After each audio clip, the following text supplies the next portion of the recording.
दोस्तों नमस्कार, जय हिंद, वंदे मातरम। आप सभी का अर्धवार्षिक पेपर आ चुका है राजनीति विज्ञान कक्षा 12वीं एमपी बोर्ड का।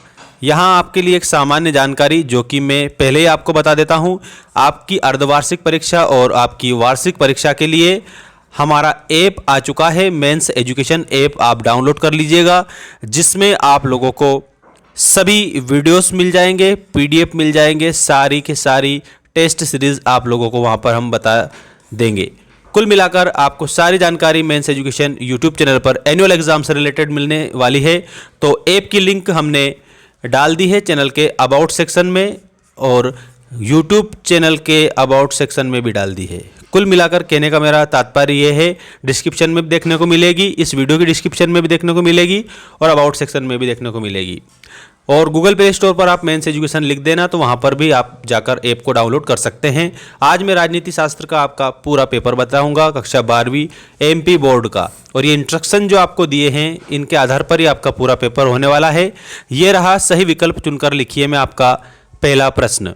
पहला प्रश्न आपका इस प्रकार है प्यारे बच्चों, आसियान का मुख्यालय कहाँ है? मतलब आप लोगों को याद रखना है। ऑप्शन आपके इस प्रकार है, जकार्ता, चीन, टोक्यो या फिर इंडोनेशिया। तो यहाँ पर आपका आंसर जो आएगा प्यारे बच्चों, जकार्ता आ जाएगा। आसियान का जो मुख्यालय है वो जकार्ता में है।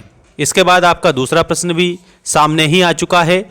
सोवियत संघ के अंतिम राष्ट्रपति मिखाइल खोर्बाचोव का कार्यकाल था। प्यारे बच्चों, इनका जो कार्यकाल था मिखाइल खोर्बाचोव, ये 1885 से, याद रखना, ये नोट कर लेना आप सभी, 1885 से 1991 तक इनका कार्यकाल रहा। किसका? सोवियत संघ के अंतिम राष्ट्रपति जिनका नाम मिखाइल खोर्बाचोव था। आप इसका स्क्रीनशॉट भी ले सकते हैं। और ये इसके आंसर यहाँ पर आप लोगों को 4 ऑप्शन में दिए हैं, अर्थात आपका यहाँ पर 1885 से 91, option number 1 will be correct answer. आप सभी को चैनल को सब्सक्राइब करना है क्योंकि आप लोगों के लिए हम बहुत बेस्ट कंटेंट लाएंगे। ठीक है, आप इस वीडियो में समझ जाओगे। देखिएगा, WHO, सबसे पहली बात आपको मैं बता देता हूँ। WHO की जो फुल फॉर्म है ये है वर्ल्ड हेल्थ ऑर्गेनाइजेशन। ठीक है ना? तो यहाँ पर इसका मतलब होता है विश्व स्वास्थ्य संगठन। ठीक है, हिंदी में आप लोगों से पूछा अगर जाता है तो आपको क्या बताना है? विश्व स्वास्थ्य संगठन बताना है। इसमें आप लोगों को स्थापना पूछी है इस प्रश्न में कि WHO की स्थापना कब हुई थी। आपको 4 ऑप्शन दिए हैं, 7 अप्रैल 1948, 7 अप्रैल 1949, 7 अप्रैल 1951 या फिर 7 अप्रैल 1950। तो दोस्तों यहाँ पर आप लोगों का 7 अप्रैल 1948 will be correct answer. And आप लोगों का जो आंसर होगा वो हो जाएगा 7 अप्रैल 1948। ये आपका WHO की स्थापना हुई थी। अगला जो आपका क्वेश्चन है वो देखिएगा, विश्व के कितने देशों ने CWC परमाणु अप्रसार संधि पर हस्ताक्षर किया है? तो यहाँ पर 193 आएगा। ऑप्शन नंबर सा वाला आपका इसमें करेक्ट होगा। 193 देशों ने हस्ताक्षर किया है। अब हम बढ़ते हैं हमारे नेक्स्ट क्वेश्चन की ओर। ये रहा आपका नेक्स्ट क्वेश्चन। इसमें आपको बताया है ग्रीन हाउस गैस संबंधित है। तो ग्रीन हाउस गैस जो है वो आपके ऑप्शन देखिएगा, वैश्विक ताप वृद्धि से संबंधित, वैश्विक बाजार से संबंधित, उत्सर्जन क्रिया से संबंधित या फिर उपरोक्त सभी। तो इसमें आपको करेक्ट आंसर मैं बता देता हूं, जो वैश्विक ऊष्मन है, वैश्विक तापन है, इससे रिलेटेड है ग्रीन हाउस गैस। इसका मतलब हमारा ऑप्शन नंबर फर्स्ट वाला जो है ये करेक्ट होगा, ये वाला आपका ऑप्शन। ठीक है, अगला क्वेश्चन देखिएगा, राज्य पुनर्गठन अधिनियम पारित किया गया। जो राज्य पुनर्गठन अधिनियम है प्यारे बच्चों, ये पारित किया गया था 1956 में, मतलब 1956 में राज्य पुनर्गठन अधिनियम पारित किया गया। सभी स्टूडेंट्स वीडियो को लाइक जरूर करेंगे क्योंकि आप लोगों को जैसे ही लाइक करोगे तो इसमें रिकमेंडेशन के तौर पर हमारे वीडियोस आपके सामने आएंगे। क्यों? उसमें आप लोगों को फ़ायदा मिलेगा। कुल मिलाकर बात यह है कि आपका फ़ायदा वही हमारा फ़ायदा। ठीक है, अब यहाँ पर आपको आगे मैं क्वेश्चन बता रहा हूँ। ये रहा आपका रिक्त स्थानों की पूर्ति कीजिए में आपका पहला क्वेश्चन। देखिएगा, 1967 मतलब 1967 में आसियान की स्थापना कौन से घोषणा पत्र के माध्यम से हुई थी? तो इसमें खालिस्तान में आपको यहाँ पर लिखना है बैंकॉक घोषणा पत्र। ठीक है, अगला क्वेश्चन देखिएगा। संयुक्त राष्ट्र संघ के पहले महासचिव थे, तो जो ट्रिगविली थे वो पहले महासचिव थे संयुक्त राष्ट्र संघ के। अगला क्वेश्चन है प्रथम विश्व युद्ध को हुआ था, कब हुआ था? तो प्रथम विश्व युद्ध आप लोगों का आंसर में आ जाएगा 28 जुलाई 1940 से, मतलब 28 जुलाई 1914 से प्रारंभ हुआ था, जो कि 11 नवंबर, ठीक है, 11 नवंबर 1918 तक चला। नेक्स्ट क्वेश्चन है लिमिट्स टू डॉकिट पुस्तक लिखी गई, तो यहाँ पर club of Rome will be correct answer. Club of Rome लिखी गई, ऐसा आप लोगों का उत्तर हो जाएगा। इसके बाद में भारत में नई आर्थिक नीति, देखो आर्थिक स्थिति को मजबूत करने के लिए जो नीतियां, जो नियम बनाए जाते हैं उसमें आती है आर्थिक नीति। ठीक है, तो आर्थिक नीति कब अपनाई गई थी? तो 1991 में अपनाई गई थी। ये भी आप लोगों को याद रखना है सभी प्यारे बच्चों को। आप स्क्रीनशॉट ले लें बिल्कुल इस सारे क्वेश्चन आंसर का। अब यहाँ पर आप लोगों को जो नेक्स्ट क्वेश्चन दिया है, स्वतंत्रता के बाद देश के 6वें प्रधानमंत्री थे, तो इसमें चौधरी चरण Singh will be correct answer. ठीक है, मैं यहाँ पर लिख रहा हूँ आप लोगों के लिए, चौधरी चरण Singh will be correct answer, ये 6वें प्रधानमंत्री थे। नीति आयोग का अध्यक्ष होता है, तो नीति आयोग को योजना आयोग नाम दिया है, याद रखना, भारत का प्रधानमंत्री। ठीक है, जो भी तत्कालीन प्रधानमंत्री होते हैं वो नीति आयोग के अध्यक्ष होते हैं, चाहे वो किसी भी पार्टी से हो। ठीक है, याद रखना आप सभी। तो नीति आयोग का अध्यक्ष भारत का प्रधानमंत्री होता है। अब हम जोड़ी आपको बता रहे हैं, सभी बच्चों को याद रखना। ये जोड़ी जो है आपकी स्क्रीन के सामने आ चुकी है और सारा आप लोगों को कंप्लीट में बता रहा हूँ, अच्छे से आप याद रखेंगे। ठीक है ना, देखिएगा इसमें आपको सबसे पहले दिया CTBT की स्थापना। तो प्यारे बच्चों यहाँ पर इसी के जस्ट सामने जो लिखा हुआ है ना वही करेक्ट है।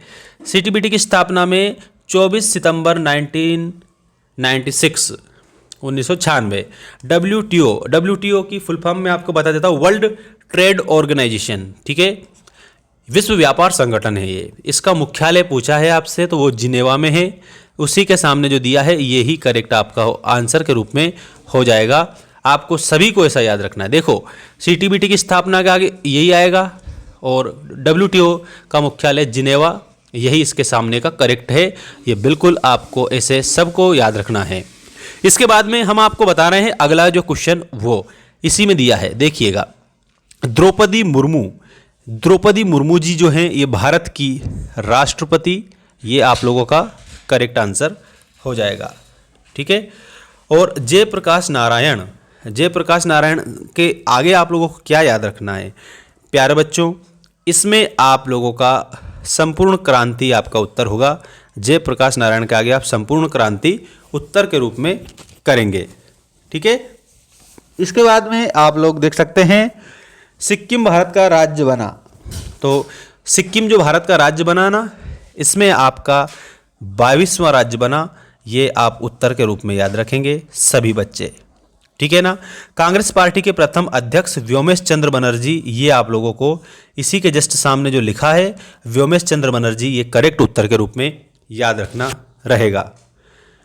अब जो हम क्वेश्चन आपको बता रहे हैं यह है एक शब्द या एक वाक्य में उत्तर दीजिए वाले प्रश्न।